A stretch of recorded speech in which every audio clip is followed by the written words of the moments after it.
The human spirit is unconquerable. We are individuals and we are sovereign, born with unlimited potential, gifted from our Creator. Our mission is to break free from the systems that bind us. I volunteer as tribute. We strive for peace and prosperity and overcome all challenges, roadblocks, and obstacles. We are empowered because we think for ourselves and we act for ourselves. We are self-reliant and independent, but guided by the wisdom of those who share our values. What possible difference can I make? There is no government, no ruler, nor ideas that are able to stop us. We are driven to succeed because we seek political freedom, financial freedom, and spiritual freedom. It's all for nothing if you don't have freedom. This is Mike Corbell, and you are listening to The Invictus Mind.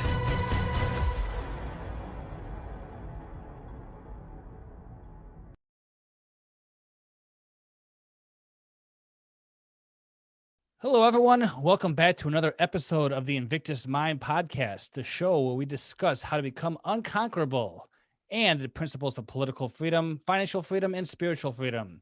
This is your host, Mike Corbell, and I'm happy to be here and grateful for everyone who is listening. I hope this show provides value and entertainment for everyone, and if it does, please subscribe and leave me a review on Apple. Also, share this content with 3 of your friends so we can continue to grow. You can check out the video for this show on YouTube as well as on Patreon. Finally, if you are interested in checking out the show notes or you want to get some awesome information about business opportunities and other goodies, you can get on the Invictus newsletter by texting Invictus, INVICTUS, to 33777. All right. As a podcaster, I make it a point to contact and try to have a discussion with other influencers all around the country. It's been fun for me so far to have so many great guests on this program. And today I'm talking with another podcaster. He has been in this business for about 7 years. His flagship show is called The Lions of Liberty. I've already interviewed 2 of his friends from this network. Both Brian McWilliams and John Odermatt have been on this show, but I thought it not prudent to overlook this guy. He has now recorded over 500 episodes for his show and has featured prominent guests like Ron Paul, Jesse Ventura, Peter Schiff, and Glenn Jacobs. He is originally from Buffalo, New York, is a Penn State alumni where he studied TV and video production, and now makes his home in Los Angeles, California. He calls himself a conundrum wrapped in bacon and sprinkled with sea salt, and a modern-day revolutionary. He likes to say he is so awesome it'll make your head explode because he has never lost an argument. His name, of course, is Marc Clair, and though I haven't been on his show, I love how he introduces his guests. So to borrow his tagline, Mark, are you ready to roar? Michael, I think I am. I think I am ready to roar indeed. And I can tell by your introduction, you've done your research. And I know that you saved me. You saved the best lion for last. That's why I'm the third in the triumvirate here with Brian, Odie, and myself. But it's a pleasure to be here. Thanks for having me. There you go. I appreciate it. How's the weather out there in sunny California? They say that the job of a California weatherman is the easiest job in the country. I don't know if they say that, but I'm saying it because it's the same thing every day. 70 and sunny, 70 and sunny. So it's nice. It's funny I say that today because we did get a little bit of drizzle, a little bit of rain, just a little bit last night. But it's sunny and nice today, as it always is. Yeah, that's the thing it has almost come down to being the only thing I love about California at this point, or about Los Angeles, is the weather.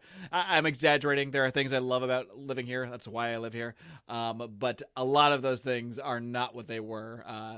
I'd say 10, 15 years ago when I moved here, but even 2 years ago. I mean, things feel so different now even than before.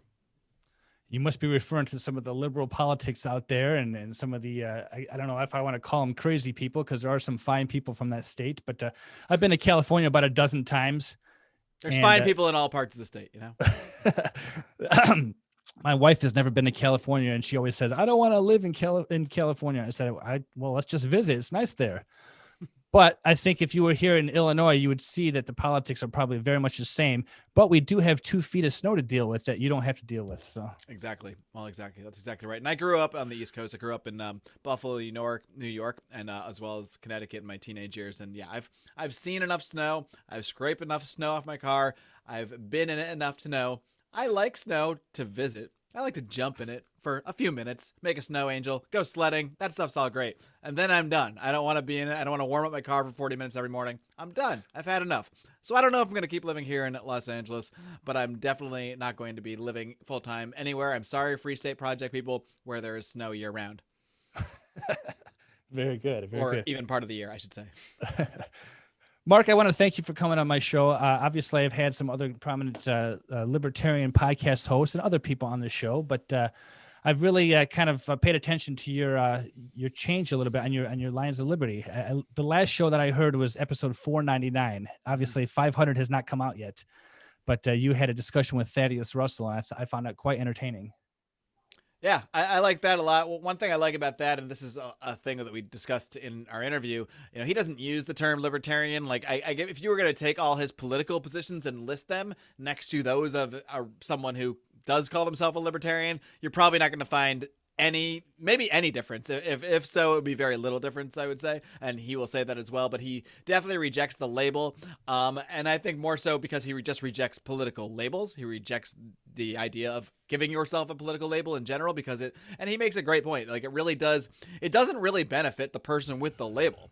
The labels tend to only really help your opponent, because now your opponent has this whole little box of items where if you say I'm libertarian, well, they can say, well, libertarians believe these 7 things. I know that because I've studied them all my life, even though they don't really know anything about libertarians, because the 7 things they're listing are probably just exaggerations or stereotypes. Some of them might be true, who knows? But either way, it's a loaded term, and any political label is really a loaded term. At the same time, at some point, we have to describe our beliefs in some way, shape, or form. So I don't know. I don't have a strong opinion on it until to this point, to this day. But I think he does make a good point that in terms of growing a brand and growing a podcast, I mean, we have had tremendous success growing this podcast, Lions Liberty, in the sort of libertarian niche. But that's where it is. It's in the libertarian niche. It's in the liberty niche. And can we really grow widely outside of that using the term liberty, using the term libertarian? I don't know. I think there is a ceiling there, of course, because somebody to click on something like that, to involve themselves with these terms in the first place, has to at least have a vague positive feeling about those words in the first place, unless it's just like they're a really good friend of mine and I beg them to listen to my show. I mean, you have to go into it with at least some affinity towards the ideas, or at least be curious about the ideas. But that doesn't describe most people. It doesn't describe most people in politics. Most people in politics are looking to affirm their ideas. They're not looking to expand their ideas. Most people looking for a podcast that has the word liberty in it, or or about libertarian ideas, are looking into it because they're already interested in those ideas. And I'm thrilled we've become a home for people interested in those ideas to learn more about them, to explore them further. But that's probably as far as you can sort of go while keeping that same branding and same labeling. So we're growing within the niche, and I think the niche is growing because the ideas are becoming more popular. So, and we have a lot of brand equity under Lions Liberty. So I'm glad that we got to where we are, but I think myself, as well as my compatriots in Liberty here, Brian and Odie, it's been a big part of our conversation of how we can really expand ourselves outside of that sort of Liberty bubble while continuing to grow what we're doing, grow our businesses, grow our brand, and keep spreading these ideas. Absolutely. Yeah, I think that I don't like the use of labels myself. It's funny. I listened to my wife or some other friends who would call themselves libertarians try to explain the philosophy to people who are not of this ideology. And the confusion on people's faces, like, what are you talking about? What does that mean? What do you exactly believe? And so I've used the term voluntarist. I've used the term anarchist. I've used Christian anarchist. And it's just, I guess it depends on who you're talking to. But I prefer the word freedom over liberty, just because, like you said, it is such a canned word right now. Yeah, indeed. I mean, that's always the case. Again, every political label is going to have some some description that someone already has in their mind. But and this is a conversation that I just had with Matt Kibbe today. Today, as we record this, it will not release for a few weeks because we're in the podcasting time warp here right now. But we had a lot of the same conversation where he talked about how he wrote this book, Don't Hurt People and Don't Take Their Stuff. That's in big bold letters, and that's not necessarily, it shouldn't be anyway, a politically charged statement. But even under that, the subtitle, the kind of like the in smaller lettering, it said a libertarian manifesto, because he's still kind of signaling to the libertarians out there, like, hey, it's me. This is what we're talking about. Come on in. So it is a challenge to find ways to to speak to people that aren't in that sort of libertarian liberty bubble / niche, to reach those people, while also sort of spreading beyond that and trying to bring people in and interest them, become someone who gets interested in those ideas in the first place. I took a political science class back in the year 2000, and I'm sorry to hear that. just one class. I didn't major. Glad you in made it anything. out alive. But at that point in time, they called me a libertarian because of some of my basic beliefs. Now, fast forward 20 years, I have some of the same beliefs, but in between the time, I probably would have called myself a conservative or maybe even a Republican. Forgive me, but it wasn't until Ron Paul that I really understood what libertarianism meant. And I think most people I talk to nowadays have probably attributed their philosophy to a guy like Ron Paul. Now, I know a little bit about your backstory, Mark, but I'm going to have you elaborate because I did speak to Brian and John, and they said you all met when you all campaigned for Ron Paul back in his presidential run, correct? Well, it's not when we met. We actually first met in college. We all were members of the same fraternity at Penn State. That's where the Nittany Lion came from. But Brian and I did get involved in some canvassing for Ron Paul. We actually talked about this on our 500th episode, which again, we're in the podcast time warp, hasn't quite dropped while we're recording this. But all of our memories. Yeah, we grew up in college. We're kind of like drinking buddies, drinking friends. So a lot of our memories of how things started are fuzzy, so to speak.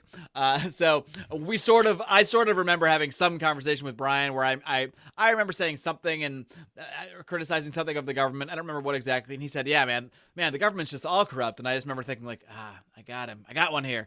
And then, so I kind of like, I was already big into like Ron Paul and the ideas of liberty, even many, many years before he even started, before he even ran for president. So I kind of made it a mission to make him, and as well as John, sort of fellow Ron Paul acolytes in 2007, 2008, when I first got excited about Ron Paul and his campaign. So yeah, my enthusiasm kind of latched onto them, and they became enthusiastic as well, and it just kind of grew from there. Our sort of excitement about the ideas of liberty kind of expanded to people in our circle, and we started this little email chain, just talking about the ideas of liberty, everything going on with Ron Paul. That kind of evolved into greater discussions about the philosophy over the years, to the point this became an email chain of like 20 or 30 people. We get into like long, really in-depth discussions. And then at one point, one of us, it might have been me, said, why don't we we're having all these like long, in-depth discussions about these ideas. Why don't we just like, I don't know, have like a blog or something where we just kind of toss some of the stuff up there. So that's kind of where it started.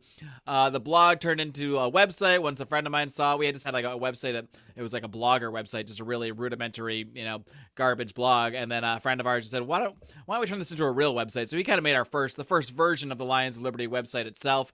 And again, we're really just focusing. We're kind of Ron Paul fanboys. We were really just covering the Ron Paul campaign at first, but when that kind of died down, we shifted our focus more into kind of deep dives on the philosophy, filtering a lot of current events through the ideas of liberty. And we gained some traction with that. We were posting a lot of our articles out on the Daily Paul. We had I'd say a small following we were developing, but a following nonetheless. And then from that branched the podcast, because I was someone who was just listening to podcasts a lot in my life. It just became something I was listening to all the time. When I was doing chores, when I'm walking the dogs, when I'm working out, always listening to podcasts or audiobooks, that sort of thing.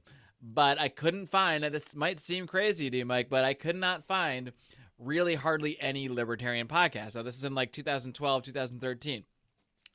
Seems crazy today, I know, because there's literally probably more than you could probably listen to a libertarian podcast a day right now and for a year and not listen to the same one twice. And I'm being completely legitimate about that. At the time, there were not that many libertarian podcasts out there. There was Lou Rockwell had some, but they were kind of sporadic. They weren't every week. Robert Wenzel, he's a great guy, been on the show. He also had some interviews, but they weren't every week. They weren't regular.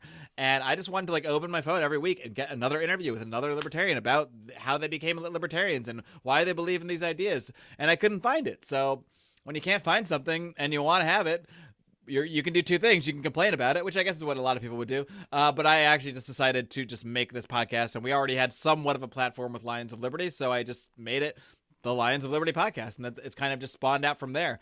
Eventually, I did incorporate Brian and John into the show a little bit. That was kind of my vision from the beginning. I wanted to sort of translate a lot of what we did in real life, like a lot of the sort of late night drunk conversations about these ideas, and I wanted to translate them into podcast form. I wanted these to be accessible conversations that weren't hyper intellectual, weren't intimidating to people, but also are intellectual. We also are talking about serious intellectual ideas, but doing that in a fun, approachable way. And I think we've been fairly successful at doing that over the years. But yeah, we've now branched out. Now, as you mentioned, they each have their own shows on the on Lions of Liberty as well as myself.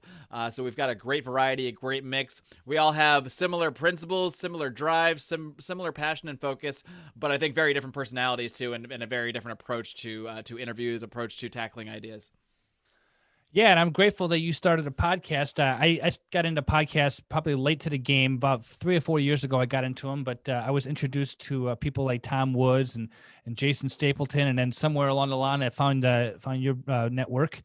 But it's nice that you have 3 people in the network that you can at least have a show 3 times a week, where somebody like me who works full time and has a family, 1 show a week is all I can muster right now. But yeah, I know, man. It's hard for me to get my 1 show out, and I also have another podcast. I have the Second Print Comics podcast, completely unrelated to politics in theory, although politics again sort of seeps into everything, and that's part of what we're all trying to do, expanding into different areas of pop culture. We're trying to do non-political work, but when you are who you are and being true to yourself, being true to your personality, being true to your beliefs, that stuff is going to seep into everything you do. So I think that's kind of Lions of Liberty phase 2, I guess, is bringing the Lions into the pop culture.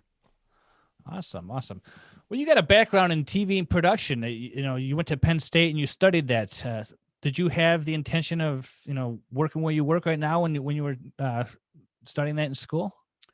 I think like many people, I went into college and was told to choose a major because that's what we're supposed to do, not because I had some definite idea of what I wanted to do with my life. I actually had really no idea what I wanted to do to my life going into college. I just knew that this is what you're supposed to do. And I remember looking at a list of majors and a list of subjects, and I got to the communication section, and I remember the one that stood out to me.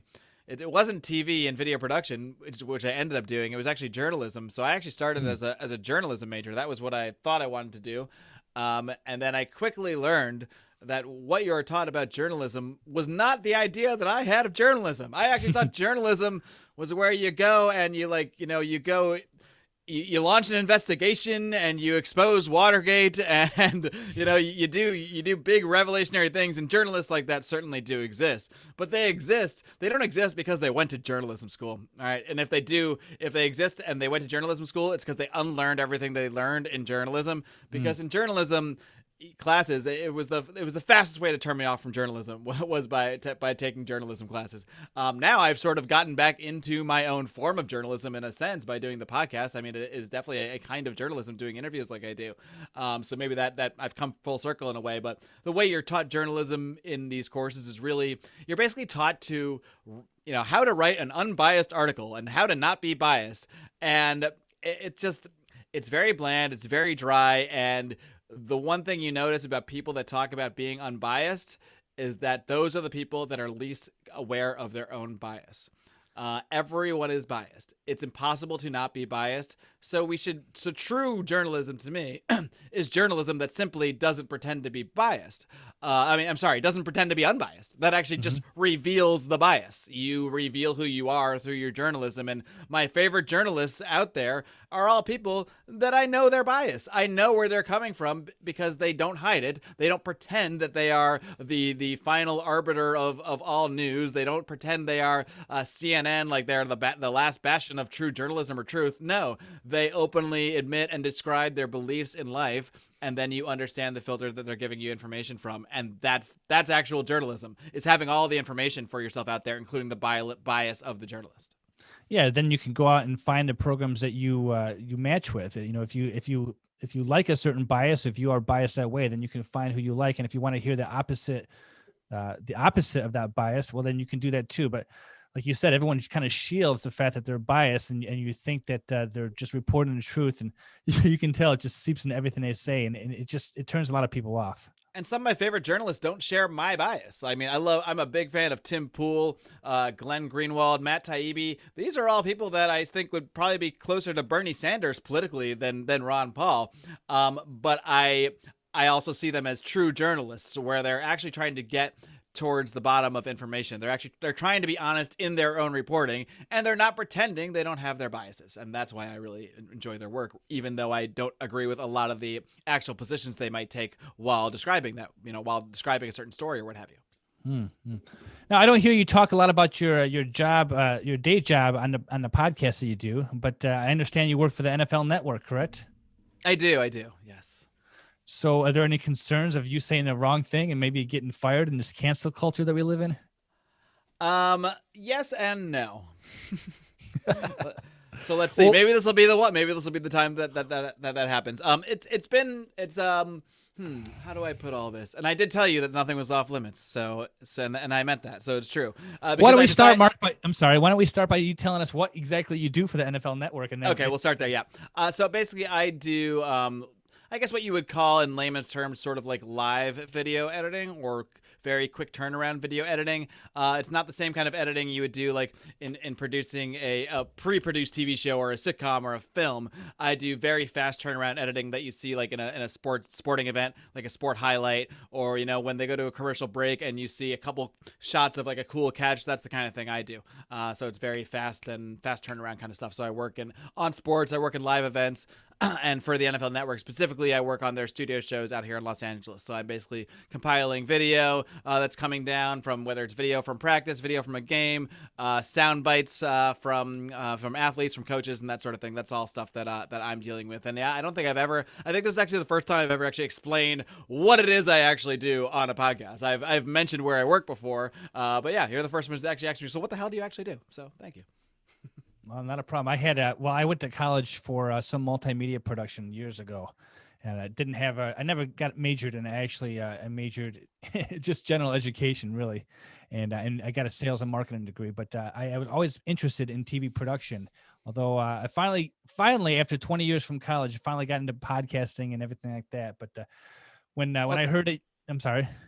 No, it's funny because like I said, I was in journalism, and the only reason I got into video production is because journalism is under the College of Communication. So when you get a communication degree, you take certain classes in your major, but then you have to take some other communication related degrees or related classes, I should say. And I just happened to take one video production class, and I really realized I was like, oh, I love video editing. I love doing this. I remember editing a music video for one of my projects. I was like, oh, I really like this. And the teacher came over and behind my back and was like, oh, you have a really good eye for this stuff. I was like, oh, really? And so that's kind of what led me more down that path, just finding that I really enjoyed that part of the process.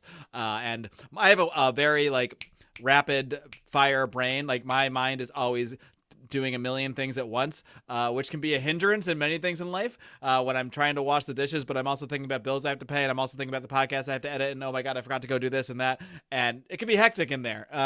But that same sort of that same mindset allows me to do this job very well, because I do have to think quickly. I do have to literally, sometimes I'm editing 3 things literally like at once. So that sort of way my brain works has been both a hindrance, but as well as a great boon to what I specifically do in my career. Great. Now, were you always a sports fan, or is it just recently because of your job? I stopped watching football a couple of years ago, except for I caught a couple minutes of the Super Bowl this year. Well, I've been a huge sports fan all my life, as long as we all agree that professional wrestling is indeed a sport. No, I mean, I grew up, like I said, I was and am huge into pro wrestling. My parents were never big into sports, so I played sports when I was a kid. I played soccer, I played some baseball, and I did get a little bit into. So I was raised in Buffalo, New York, and I became like a fan of the Buffalo Bills. They're still my team, especially in the mid '90s there when they were really successful, made it to 4 Super Bowls. So I've always been a little bit of a sports fan. I grew up watching the Yankees, and this is actually when the Yankees were terrible in the '80s, and I grew up a big fan of the Yankees. So I'm not like a huge sports fan. I don't obsess over sports. If my team loses, like the Bills lost in the playoffs, it was very exciting. They were in the playoffs. They made it to the AFC Championship. That was awesome. I enjoyed watching the game, enjoyed working on the game. When the game was over, I had zero emotion about the fact that they lost. So I enjoy sports. I enjoy watching sports. I enjoy when teams I followed since I was a kid do well. but it's not something that I'm super passionate about. I do enjoy working in sports because I do enjoy the fast-paced environment and sort of the rapid-fire nature of things. But I have no emotional attachment really to the outcome, even of teams that I'm a fan of. The sports I get into the most are actually more the combat sports and boxing, MMA, that sort of thing, because to me, that's something I can get, maybe because it's similar to pro wrestling, but I can actually get invested in combat. I mean, it can feel like life or death because it sort of is. You're hitting someone in the face and trying to manipulate their body in painful ways. And if it wasn't in the controlled environment, it would be life or death. So to me, that's just a little more, that kind of sport is a little more compelling than team sports. Seems like politics, the world of politics is all about sports. And, yeah, Republicans and Democrats remind me of WWE wrestling, right? They're they hate each other on stage, but behind the scenes, they're shaking hands and saying, okay, we're going to do this and do that. And it's going to look like this. It's pretty interesting. It's funny you say that because that was one of my first real exposures to politics was through being a fan originally through pro wrestling of Jesse the Body Ventura. And I remember just hearing about him becoming the governor of Minnesota, and it was just this whole big story. But to me, I was just like, Jesse Ventura's a governor? What?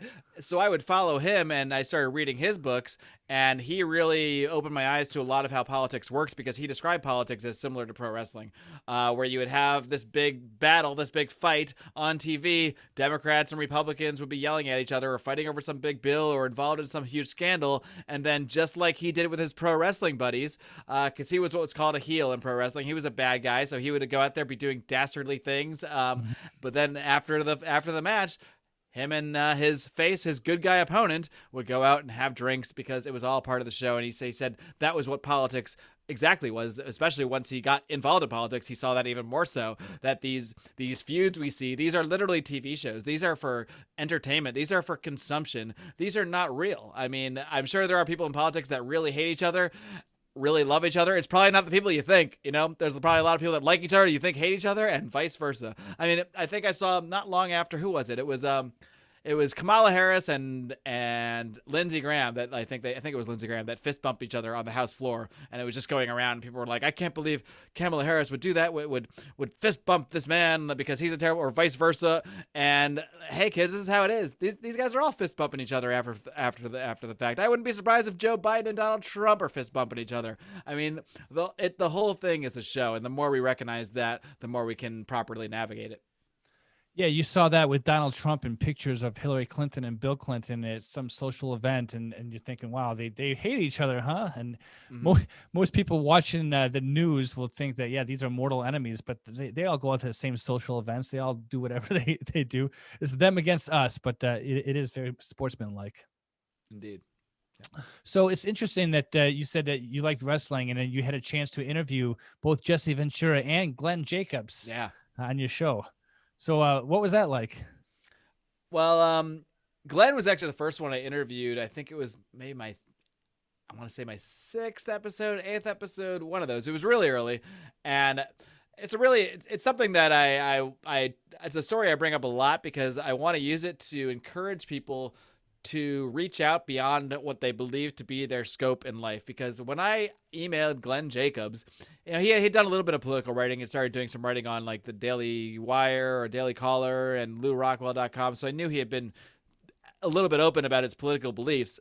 And I reached out to him and I just gave him a very humble introduction. Like I've been a big wrestling fan my whole life. I've been a big fan of yours in the ring, and I love your politics. I just started the show. I would really appreciate it if you would consider coming on. Not expecting a response at all. Of course not. Why would this big pro wrestler respond to this guy he's never heard of? Not 5 minutes after I sent that email, he responded back and just said, sure, I'd love to. Let's do it. And I was just like, what? I mean, I really did not think that was going to happen. It was just a shot in the dark. But that's why you got to take shots in the dark, because sometimes they land. That's why shots in the dark exist, or else no one would take them at all. Sometimes those shots actually do land.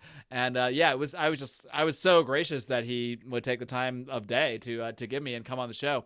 And it was really awesome to interview him. I wish I was a little better of an interviewer when I first emailed him, or when I first scheduled with him. I think I was a little bit of a nervous fanboy the first time, but the second time, which is only maybe a month or so ago, felt a lot better. I was nowhere near as nervous, and he's a really good guy, and he's really someone that believes in what he says. I mean, I have no doubt about that. I mean, I'd say that's probably the case for most of my guests, because if you're in the libertarian niche, if you're promoting these ideas, if you're not at least somewhat of a true believer, there's a much easier path out there for you to achieve financial success or success in politics. Choosing the libertarian brand would not be the wise way to go if you're a grifter, if you're a phony, if you're just trying to make it big, riding a wave of some kind. This would not be the smart way to go. So I think that's probably true of almost all my guests. But he truly did come across as very, very genuine to me, and it's awesome seeing someone like that actually achieve not just success in the real world, but actually achieve that success in politics. Helped in part definitely by his name and by the fact that he had achieved such success out of politics. But it shows you that you can actually, it's hard, it's very difficult, but you can actually be a non-Machiavellian in your politics in terms of you can actually say what you believe, and you can actually achieve sort of Machiavellian success. You can actually get up there. It's hard, and there's only certain ways to do it, and you have to have the right mix, the right number, the right kind of elements come together at the right time for that to work. But I think Glenn Jacobs is one example where he's been able to stay true, stay principled, and achieve political success at the same time.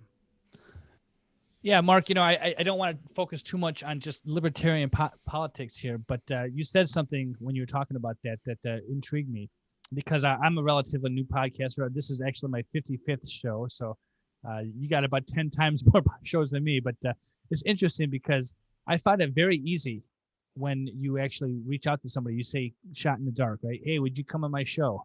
Yeah, no problem. I didn't think it would actually be that easy. And so for all those, it's really easy. It's the easiest part, actually. For all those aspiring podcasts out there, just take that shot in the dark and just contact the people you can. Of course, sometimes you got to meet them on Facebook Messenger or email, or somebody has an introduction. But I find it quite fun that you get this sense of I know people all across the country now. Mm-hmm. And oh yeah, very much so. I mean, we're my wife and I are looking at taking a road trip later this year, and I was just going through like, all right, maybe we can take some strategic stops. Like, who do I know here and here? And I'm realizing like okay, I have certain friends just from my regular life that I know, but when I expand out into the podcast circles and the connections I've made, like there's nowhere we could stop where I don't know someone. I mean, I know I could just post in our Lions of Liberty group that has 2,000 people in it, and probably find a place to stay anywhere we want. Well, there you go. What are the benefits of doing podcasts? I don't know if I want to stay with all those people, I joke, probably, maybe. I don't know, but we'll see. Very cool. Very cool. So with the podcasting, I just got to ask you, because you have an interview show, and I feel most comfortable actually podcasting, talking to somebody else than just doing a monologue. Oh, yeah. That's why I do an interview show. Yeah, because monologuing is kind of hard. I was laughing with Brian McWilliams about this. Sometimes I just sit there and I don't even know what to say to people or what to do. And then having a co-host would be a fun thing too. So you do that with your other podcast as well, right? Yes, indeed. Yeah, I have. I think I touched on it briefly, but this past year during I guess what you might call the height of the pandemic, it was the height of it for me because I was on furlough from the day job. I reached out to. Here's how it all happened, really. I grew up a big wrestling fan, a big comic book fan. I kind of took time off from both of those as I got into early adulthood. My 20s, I barely touched either of those products. I barely read comics. I barely watched professional wrestling. Sometime in my mid-30s, I started to get back into those things. And I think what really happened is that I got so immersed in politics from the Ron Paul campaign, like 2007 and beyond. There was nothing else to me. There was only politics. There was only libertarian ideas. If I wasn't like eating or breathing, I was either telling someone about liberty, starting the podcast, writing an article, reading a book. There was nothing else to me. There was just nothing else that mattered. And at some point, I think that became a little unhealthy. And then I have friends of mine that started, guys I've been friends with for like 20 years that started a wrestling podcast. It's Place to Be Nation, to give them a little shout out. And I started listening to their podcast really just because they were my friends. I'm like, I'll listen to it. But I really enjoyed listening to them talk about all the old wrestling shows that we used to watch and as a kid. And it made me really nostalgic. And I was like, why I don't need to, I'm allowed to watch this stuff in my 30s. It's okay. I'm allowed to enjoy things that entertain me. So I started kind of getting back into that stuff and also getting back into comics at the same time because I realized I need that. I need that escape. I need to, the same reason I used to read a lot of science fiction. Like I need to completely escape from the politics to really navigate this thing. And now I feel like I have a lot more balance in my life in many different areas, but particularly in just in what I consume. I don't only consume libertarian articles, libertarian media, libertarian books. That for a few years, for probably 5 or 6 years, that was all I consumed. I mean, that was it. So I think having the diversity has really helped me a lot as well. And so I hope to do the same for other people. That I really wanted to start this show. It's called the Second Print Comics Podcast because I wanted to find people like myself that enjoy comic books and enjoy these stories and characters for the escape that they are. And it's funny is because as much as an escape that they are, I always get brought back into the real world because it's amazing how many parallels you see in these stories to the modern day, to politics, to everything else, because it's all life. And comic books is just another medium of storytelling. It's another medium, like a novel, like a film, what have you. It's simply a medium, and a medium can be a medium for anything. And just like there are many compelling films, many compelling novels, many compelling what have you, YouTube series, whatever it is, whatever form medium it is, even when you're away from the politics, you realize that life is politics, and that these messages and the stories and the things you can learn from those stories, they're everywhere. And now I'm seeing that so much more in a lot of the stories I read, especially when it comes to comic books. And like probably a little more stretched to relate that to professional wrestling, but the comic book stories, you can definitely see it everywhere you go. So even though we're doing a very strictly non-political show, and we are not doing the show as two libertarians hosting a podcast about comics, we're doing a comic book podcast that happens to be hosted by libertarians. But we are who we are, and I think that our beliefs and our principles probably do, not probably, I know they do filter into the content, but hopefully in a way where we're not trying to hammer anything over your head, because it's not about that. It's about the comics. It's about the stories. It's about the entertainment. You just hopefully might get your mind opened a little bit along the way through some insight you might get from Remzo or myself that you wouldn't get from someone who didn't have the same perspective as us. Absolutely. We definitely need that escape. And we saw in the year 2020 when everyone was stuck at home that, we can't just sit there and consume the news all day long. So we need some kind of mistakes. And whether you're 30, 40, 50, I think just being a man in general, you need to have some kind of escape from the real world. And so with the Marvel comics, that was my escape. I really loved the Marvel comics series. So I'm thinking of Iron Man and Captain America in the Civil War is one of my favorite comics. And you see some politics get into that. Oh yeah, there's some politics there for sure. It's funny because that's a story. Civil War came out not long, like pretty much right after I stopped reading comics for a while, and that was one of the first stories I read when I got back into comics, because that was one I'd heard a lot about, and yeah, I mean that is extremely political, and that's the kind of thing where I think to me, when I read that story, like it was so obvious that Captain America was the good guy and Tony Stark was the bad guy, and it's somewhat similar to the roles they played in the film Civil War. A little bit of a different kind of background and scope, but same idea that they wanted to have basically legislation regulating superheroes.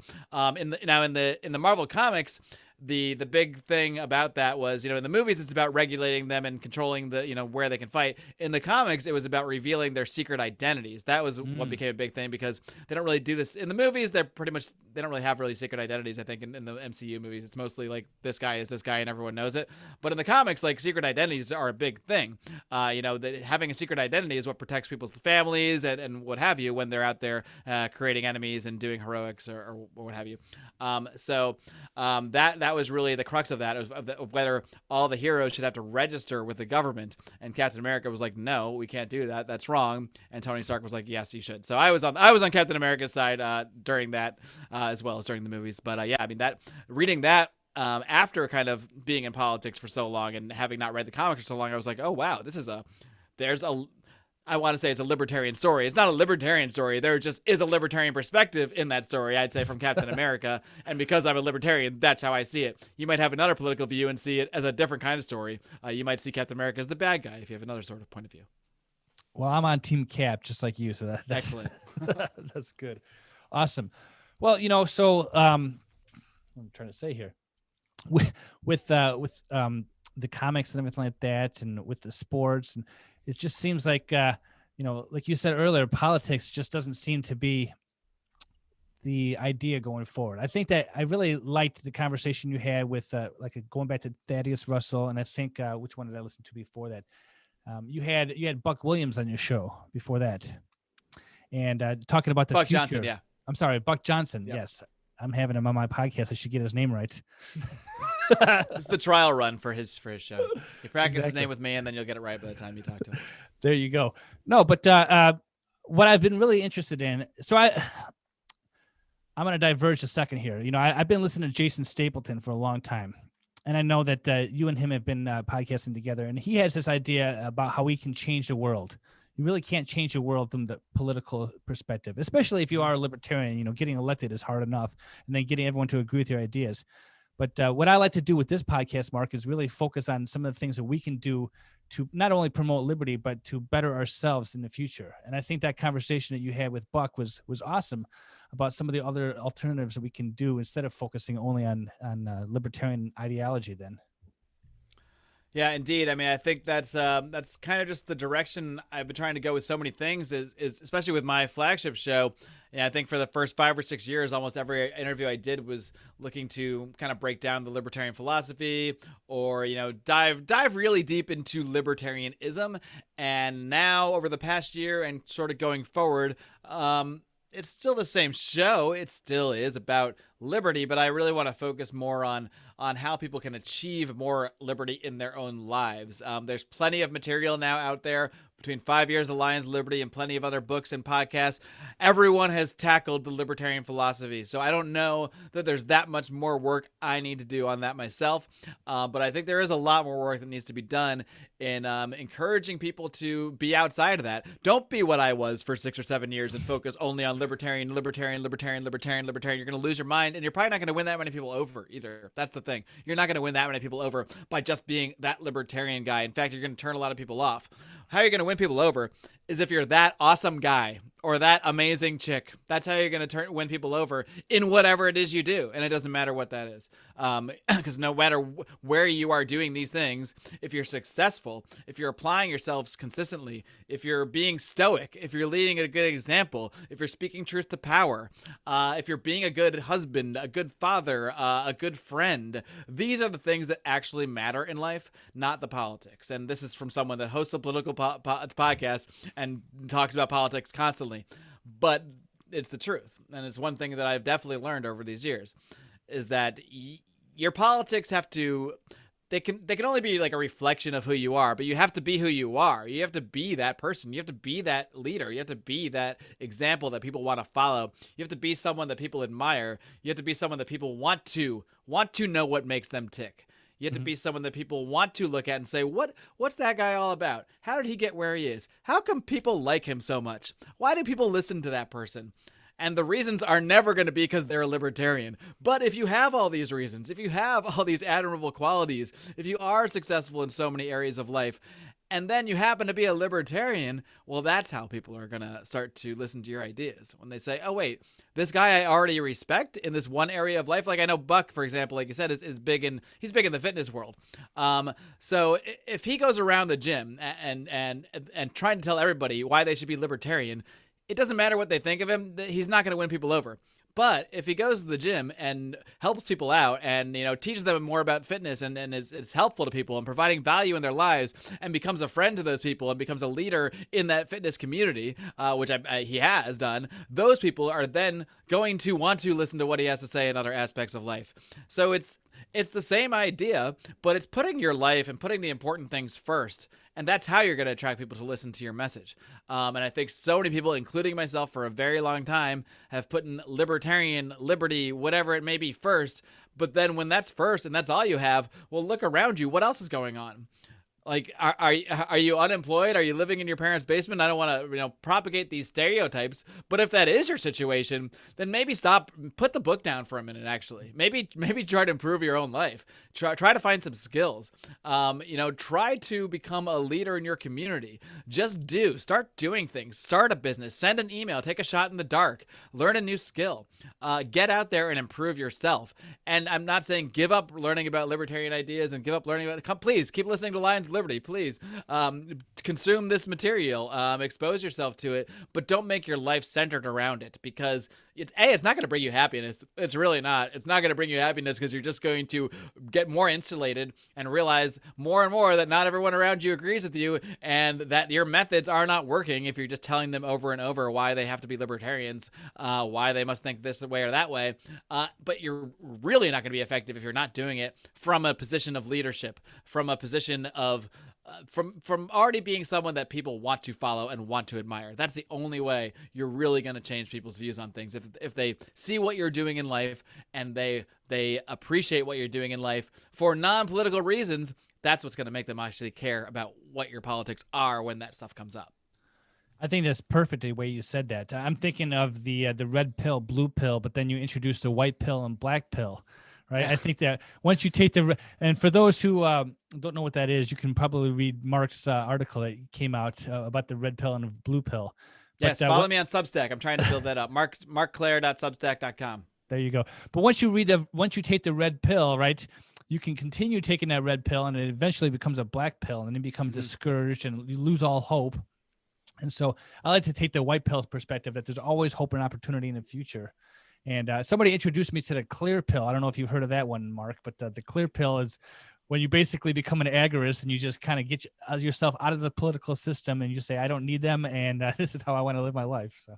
Yeah, I don't know if I coined the term. I used the term in that article, gray pill, where I am kind of pessimistic in some ways about, fighting the giant tidal wave of where things are going. Like, I don't feel like I can be like, maybe it's just from living in California with these mask mandates and the lockdowns. It's not the mask mandates and the lockdowns that are the problem. It's the people living around me that all beg and cry and plead for that stuff. And that's why it happens.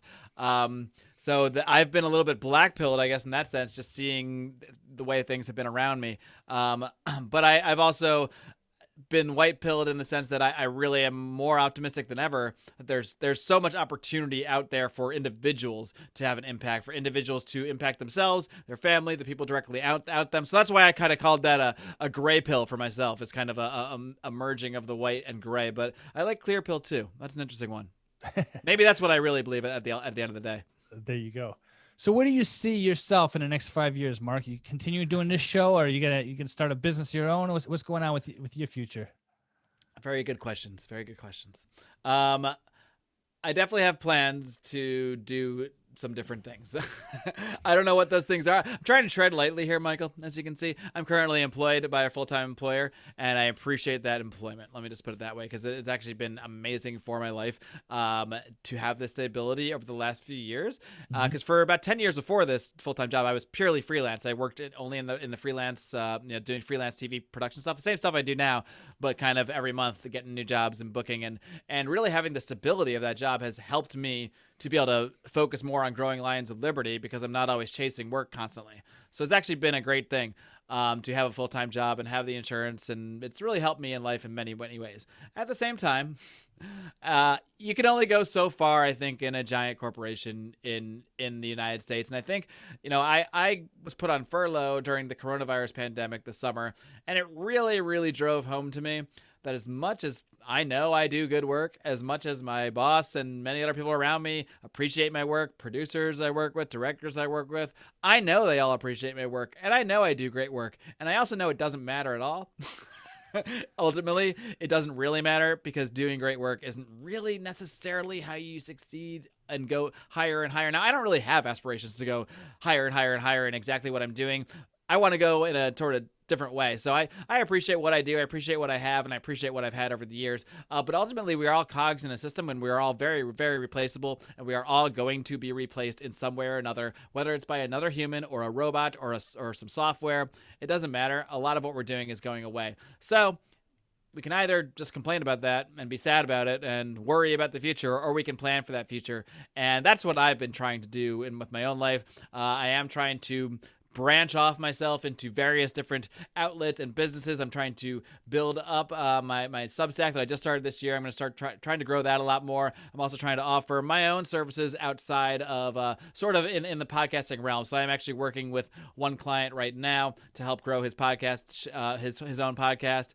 I'm basically offering consulting services. I've done some one-off consulting, like hour-long sessions with people here and there, helping them sort of grow their shows. Because one thing in the pandemic is a lot of people have had extra time and have been looking for some kind of outlet. And so a lot of people have been creating podcasts and different forms of media. And I've found that there is actually, even though there's a million different books and courses and a million things, there's so much information you can find about how to do it out there. There's still so many people lost because it's hard to sort through all of that. Well, I've spent 7 or 8 years sorting through all of that. So I actually think now, like the personal perspective, like I don't really have an interest in creating a course to sell or anything like that. I know that's probably a faster way to achieve riches. What I really like doing is working with people one-on-one, working with people that are looking to grow their podcast, because then I can actually sit down with them, know what they want, what their goals are, understand what they're really trying to do, understand what their show is really about, and kind of craft some strategies with them that way. So that's one thing I'm really passionate about doing, and that's a business that I'm currently trying to grow outside of the full-time job, because no matter what I do, like a lot of our jobs are going away, and we're all very replaceable. And the fact that I could be just randomly put on furlough, some might say, before a lot of people that should have been there before me, in theory. I'm not saying that. It's been said to me by others. So I'm just quoting. I'm just paraphrasing. You never know how the corporate world is going to treat you, because whoever made the decisions about my furlough, it's not my boss. It's not even his boss. It's not even his boss. It was somewhere else. It was someone looking at a spreadsheet, just going, okay, we need to pull one out here, pull one out. That's all it was. So I don't take it personally. I just take it for what it is. It is a stark reminder that in many ways, in large corporations here anyway, we are just numbers. We are replaceable. Even if you think you're not, even if you know you do great work, you're replaceable. Trust me. You can be plucked right out, just like that. Now, I was plucked right out temporarily, and I was plucked back in, but it really did offer a lot of perspective. So I am trying to look at things in a bigger picture, and trying to build up a situation where I'm not reliant on that steady paycheck, whether I choose to have it or not. I want that to be my choice, I think that's a perfect answer right there. Having that choice, it makes all the difference right there. That's really what liberty is all about, having a choice. Exactly. To control the source of your income, or having the choice to be able to work for somebody. I call a job a JOB, jail of the brokenhearted, right? Right. We've seen so many people just have. Even a great prison is still, even if you're at the nicest resort prison, it's still a prison, so even when you have a great job with great benefits and great salary, maybe it's just a little bit of a nicer prison. I don't know. I'm not calling my employer prisoners. I want to be clear, but these are metaphors, folks. Metaphors, everybody. I don't know if anyone from the NFL will hear this show, but you never know. So you know what? If this show is the one that got me in trouble, it means you're doing something right, Michael. So I'm not worried about it either way. Excellent. Hey, Mark, before I let you go, I got to ask you the question I try to ask everybody, but I'm not always successful. But you've already answered it in a lot of what you said. And that question is, are you Invictus? I'm Invictus. Come on. Just wanted to hear you say it, man. I'm Invictus as fuck. Am I allowed to curse here? It's PG-13, so I'll give you one. All right. I'm Invictus AF. Awesome. Very cool. Well, Mark, I really appreciate the conversation. I know I wanted to steer away from the political conversation, just to talk about life in general, because I think that's really what's most important. You very adequately described how family and friendships and relationships and having the ability to control your life is really what's most important, rather than just getting behind a microphone and squawking all day long about what we don't like. And though you continue to provide good value with your show, and I hope you success in the future. Other than everything you've talked about right now, is there anything else you want to plug before we get going? Oh boy, I've talked about so much, but the biggest things are just follow us at Lions Liberty on social media, on Twitter, and then of course we have Patreons for both of our podcasts if you want to further support us, as you do as well. Patreon.com/Lions of Liberty. You can also follow the Second Print Comics podcast. We are at secondprintcomics.com. We are at Second Print Pod on social media, Twitter and Instagram, and the second is the word second, not 2ND. That will not find you the same stuff. So Second Print Pod and patreon.com/Second Print pod for our Patreon. But just check our shows out. If you like anything I said about anything, just check out Lions of Liberty or the Second Print Comics podcast. Very cool. Well, stick on the line, Mark. I'm going to end the recording here, but we'll chat just for a second. Sure.